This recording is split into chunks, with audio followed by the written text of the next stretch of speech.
श्री कृष्ण गोविंद हरे मुरारी, हे नाथ नारायण वासुदेव। अथ तृतीय अध्याय गजेंद्र के द्वारा भगवान की स्तुति और उसका संकट से मुक्त होना। श्री सुखदेव जी कहते हैं, हे परीक्षित, अपनी बुद्धि से ऐसा निश्चय करते ही गजेंद्र ने अपने मन को हृदय में एकाग्र किया। फिर पूर्व जन्म में सीखे हुए श्रेष्ठ स्तोत्र के जप के द्वारा भगवान की स्तुति करने लगा।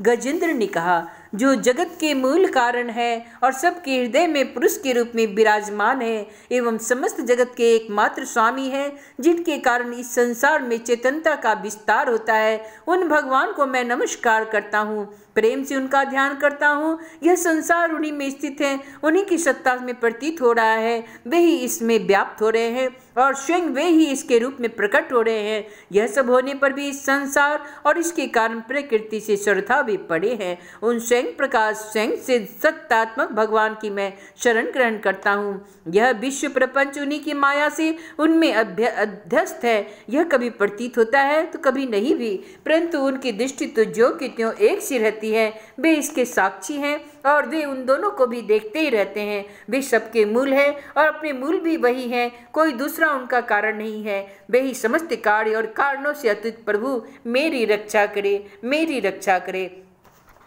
प्रलय के समय लोकपाल इन सब के कारणभूत संपूर्ण रूप से नष्ट हो जाते हैं। उस समय केवल अत्यंत घना और गहरा अंधकार ही अंधकार रहता है, परंतु अनंत परमात्मा उससे सर्वथा पड़े विराजमान रहते हैं। वे ही प्रभु मेरी रक्षा करे, मेरी रक्षा करे। उनकी लीलाओं का रहस्य जानना बहुत ही कठिन है। वे नट की भांति अनेकों वेश धारण करते हैं। उनकी वास्तविक शरीर को स्वरूप को न तो कोई देवता जानते हैं और न ही कोई ऋषि। फिर दूसरा ऐसा कौन प्राणी है जो वहां तक जा सके और उनका वर्णन कर सके। वे ही श्री हरि प्रभु मेरी रक्षा करे, मेरी रक्षा करे। जिनके परम मंगलमय स्वरूप का दर्शन करने के लिए महात्मा गण संसार की समस्त शक्तियों का परित्याग कर देते हैं और वन में जाकर अखंड भाव से ब्रह्मचर्य आदि अलौकिक व्रतों का पालन करते हैं तथा अपनी आत्मा को सबके हृदय में विराजमान देखकर स्वाभाविक ही सबकी भलाई करते हैं। वे ही मुनियों के सर्वस्व भगवान मेरे सहायक हो, वे ही मेरी गति हैं। न उनके जन्म कर्म है न नाम रूप है। फिर उनके संबंध में गुण और दोष को तो कल्पना ही कैसे की जा सकती है। फिर भी विश्व रूप की सृष्टि और संहार करने के लिए समय समय पर वे ही उन्हें अपनी माया से स्वीकार करते हैं। उन्हीं अनंत शक्तिमान सर्वेश्वर में पर ब्रह्म परमात्मा को मैं नमस्कार करती हूँ। वे अरूप होने पर भी बहुत से रूप वाले हैं। उनके कर्म अत्यंत आश्चर्यमय है। मैं उनके चरणों में नमस्कार करती हूँ। स्वयं प्रकाश सबके साक्षी परमात्मा को मैं नमस्कार करती हूँ, जो मन वाणी और चित्त से अत्यंत दूर है। उन परमात्मा को मैं नमस्कार करती हूँ। विवेकी पुरुष कर्म संन्यास अथवा कर्म समर्पण के द्वारा अपना अंतःकरण शुद्ध करके जिन्हें प्राप्त करते हैं और जो स्वयं तो नित्य मुक्त परमानंद एवं ज्ञान स्वरूप ही है, दूसरों को केवल मुक्ति देने की सामर्थ्य भी उन्हीं में है। उन प्रभु को मैं नमस्कार करती हूँ, जो सत्य रज तम इन तीन गुणों का धर्म स्वीकार करके क्रमशः शांत घोर और मूढ़ अवस्था भी धारण करते हैं। उन भेद रहित संभाव में स्थित एवं ज्ञान धन प्रभु को मैं बार बार नमस्कार करती हूँ। आप सबके स्वामी, समस्त क्षेत्रों के एकमात्र ज्ञाता एवं सर्वसाक्षी है, आपको मैं नमस्कार करती हूँ। आप स्वयं ही अपने कारण है, पुरुष और मूल प्रकृति के रूप में भी आप ही हैं। आपको मेरा बार बार नमस्कार है। आप समस्त इंद्रिया और उनके विषयों की दृष्टा है, समस्त प्रतीतियों के आधार है। अहंकार आदि छाया रूप असत वस्तुओं के द्वारा आपका ही अस्तित्व प्रकट होता है। समस्त वस्तुओं की सत्ता के रूप में भी केवल आप ही भास रहे हैं। मैं आपको नमस्कार करती हूँ।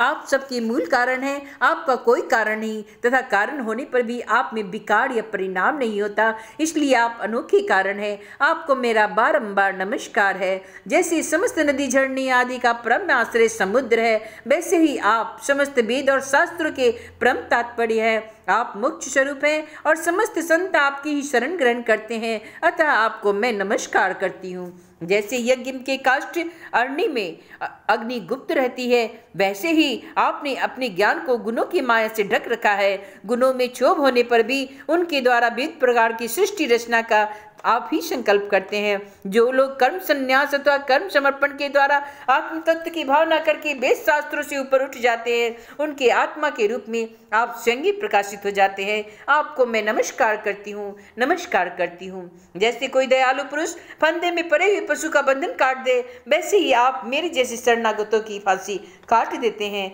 आप नित्ययुक्त हैं, आप करुणामय हैं, आप भक्तों का कल्याण करने में आप कभी आलस्य नहीं करते। आपके चरणों में मेरा नमस्कार है, नमस्कार है। समस्त प्राणियों के हृदय में अपने अंश के द्वारा अंतरात्मा के रूप में आप उपलब्ध होते रहते हैं। आप सुरेश्वर पूर्ण एवं अनंत है। आपको मैं नमस्कार करती हूँ, नमस्कार करती हूँ।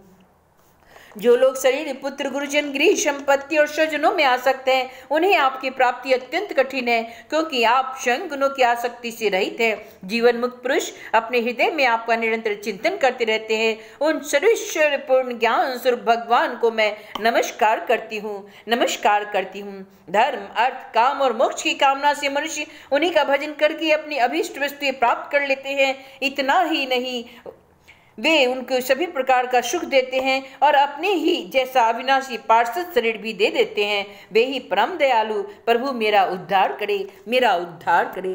जिनके अनन्य प्रेमी भक्तजन उन्हीं की शरण में रहते हुए भी किसी भी वस्तु की, यहाँ तक कि मोक्ष की भी अभिलाषा नहीं करते, केवल उन्हीं की परम दिव्य मंगलमयी लीलाओं का गान करते हुए आनंद के समुद्र में निमग्न रहते हैं। जो अविनाशी, सर्वशक्तिमान, अव्यक्त, इंद्रियातीत और अत्यंत सूक्ष्म है, जो अत्यंत निकट रहने पर ये बहुत दूर जान पड़ते हैं, जो आध्यात्मिक योग अर्थात ज्ञान योग या भक्ति योग के द्वारा प्राप्त होते हैं, उन्हीं आदि पुरुष अनंत एवं परिपूर्ण परब्रह्म परमात्मा की मैं स्तुति करती हूँ। जिनके अत्यंत छोटी कला से अनेकों नाम रूप के भेदभाव से युक्त ब्रह्मा आदि देवता, वेद और चराचर लोकों की सृष्टि हुई है। जैसे धधकती हुई आग से लपटे और प्रकाशमान सूर्य से उनकी किरणें बार बार निकलती और लीन होती रहती है, वैसे ही जिन स्वयं प्रकाश परमात्मा से बुद्धि, मन, इंद्रिया और शरीर जो गुणों के प्रवाह रूप है बार बार प्रकट होते हैं तथा लीन हो जाते हैं।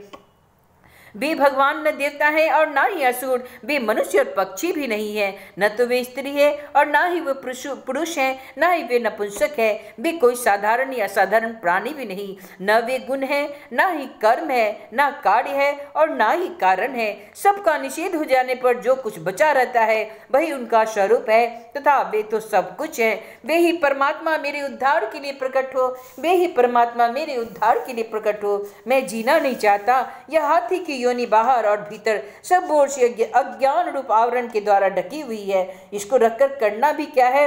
मैं तो आत्म प्रकाश को ढकने वाली उस अज्ञान रूप आवरण से छूटना चाहता हूँ, जो काल क्रम से अपने आप नहीं छूट सकता, जो केवल भगवत कृपा अथवा तत्व ज्ञान के द्वारा ही नष्ट होता है।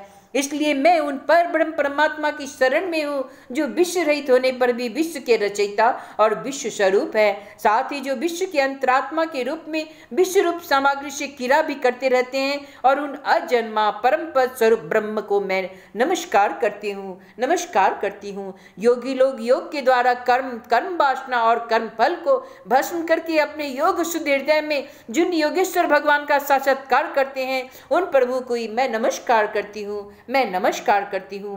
प्रभु आपकी तीन शक्तियां हैं, सत्य, रज और तम के राग आदि वेग अक्षय हैं। समस्त इंद्रिया और मन के विषयों के रूप में भी आप प्रतीत हो रहे हैं। इसलिए जिनकी इंद्रिया वश में नहीं है वे तो आपकी प्राप्ति का मार्ग भी नहीं पा सकते। आपकी शक्ति अनंत है, आप शरणागत वत्सल है।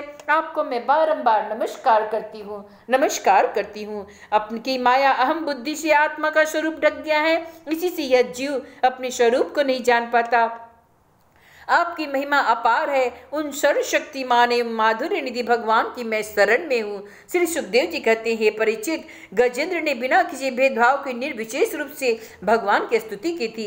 इसलिए भिन्न भिन्न नाम और रूप को अपना स्वरूप मानने वाले ब्रह्मा आदि देवता उनकी रक्षा करने के लिए नहीं आए। उस समय सर्वात्मा होने के कारण सर्वदेव स्वरूप स्वयं भगवान श्री हरि प्रकट हो गए। विश्व के एकमात्र आधार भगवान ने देखा कि गजेंद्र अत्यंत प्रीत हो रहा है। अतः उसकी स्तुति सुनकर वेदमय गरुड़ पर सवार हो चक्रधारी भगवान बड़ी शीघ्रता से वहां के लिए चल पड़े जहां गजेंद्र अत्यंत संकट में पड़ा हुआ था। उन्हीं के साथ स्तुति करते हुए देवता भी वहां आ गए। सरोवर के भीतर बलवान ग्रह ने गजेंद्र को पकड़ रखा था। वह अत्यंत व्याकुल हो रहा था। जब उसने देखा आकाश में गरुड़ पर सवार होकर हाथ में चक्र लिए भगवान श्री हरि आ रहे हैं, तब उसने अपनी सूंड में कमल का एक सुंदर पुष्प लेकर उसको ऊपर उठाया और बड़े कष्ट में बोला, नारायण नारायण जगत गुरु भगवान आपको नमस्कार है। जब भगवान ने देखा कि गजेंद्र अत्यंत प्रीत हो रहा है, तब वे एक बार की गरुड़ को छोड़कर कूद पड़े और कृपा करके गजेंद्र के साथ ही ग्रह की भी बड़ी शीघ्रता से सरोवर को बाहर निकाल लाए। फिर सब देवताओं के सामने ही भगवान श्री हरि ने चक्र से ग्रह का मुंह फाड़ डाला और गजेंद्र को छुड़ा दिया। इति श्रीमद्भागवते महापुराणे परमहंस्या संहितायाम अष्टम स्कंदे गजेंद्र मोक्षणे तृतीयो अध्याय। श्री कृष्ण गोविंद हरे मुरारी, हे नाथ नारायण वासुदेव।